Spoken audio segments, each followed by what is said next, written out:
Guys अहिले भने चाहिँ म यो जुन चाहिँ खिचिपिरी गुम्बाको अलिकति पुग्ने बेलामा मुनि सर्टकट बाटो जुन चाहिँ यहाँ मुनिपट्टि एउटा रोडदेखि तपाईको एउटा मुर्दाघाट छ है, मतलब हाम्रो भुटियामा ठुटे भन्छ है, मुर्दाघाट छ।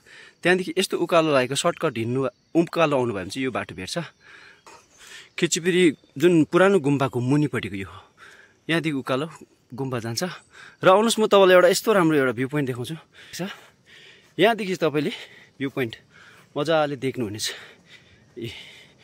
यो यसरी बसेर एकछिन भए पनि मेडिटेसन गर्यो है, टाइम यसो स्पेन्ड गर्यो। यहाँ अहिले अब घाम लाग्नु आँटेको छ, हेर्नुहोस् यहाँ आएर 2 मिनट 3 मिनट स्पेन्ड गर्यो भने आनन्द आउँछ।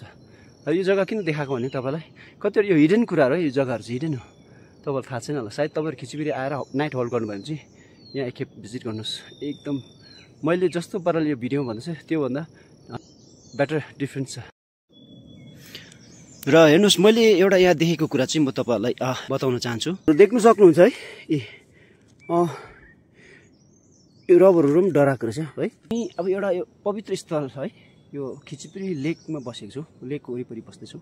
र म चाहिँ के भन्न चाहन्छु नि, आज पोखरी चाहिँ हाम्रो अब एउटा पवित्र धर्मस्थल हो है। यहाँनिर अब मान्छेहरू आएर पूजापाठहरू गरेर विश्वास छ एउटा है, ठुलो सोचेको कुराहरू पुग्छ भन्ने मान्छेले सोचेर आएर टाढो टाढोबाट आएर पूजाहरू गर्छ। र अब यो रबर कागज भन्ने कुराहरू चाहिँ यो धुवाँबाट उत्पन्न भएको चाहिँ यो चाहिँ गन्दगी यसले उत्पन्न गर्छ, मैला चिज हो। त्यही कारण हामीले यो कागज यस्तोहरू यो खिचिपिरीको वरिपरि चाहिँ नडराउँ है, तपाईँले नगरौँ है, हामी नगरौँ, नडराउँ। बाहिरबाट अब धेरै अनेक टुरिस्टहरू आउँछ है, टुरिस्टहरू आउँछ, कोहीले अब सिगरेट खाइदिन्छ है। कसरी हुन्छ सम्झाउने कोसिसहरू गर्नु पर्यो है। पोखरीको वरिपरि यस्तो धुवाँहरू, प्लास्टिकको गन्दाहरू, यसको असर चाहिँ पोखरीलाई पनि पर्न सक्छ। अर्को कुरा इन्भाइरोमेन्टमा पनि इफेक्ट त पर्छ। र हामी इन्भाइरोमेन्ट त अब ठिकै छ, इन्भाइरोमेन्ट हाम्रो एकदम चाहिँ इम्पोर्टेन्ट हो। त्यो साथसाथै तर हामी यहाँ बस्ने हाम्रो लोकल जति पनि छ, या त सिक्किमिज तपाईँहरू हामी दाजुभाइ छ, पोखरी चाहिँ हाम्रो लागि त्यति नै इम्पोर्टेन्ट हो।